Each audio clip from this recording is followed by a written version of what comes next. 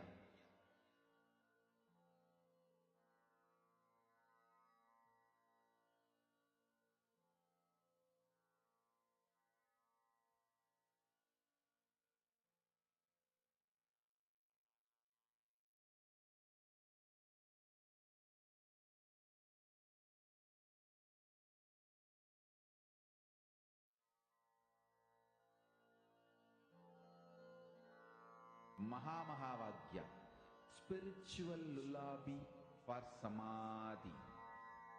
And Suprabhatam, wake up call, wake up song for Paramashiva. For Paramashiva to manifest.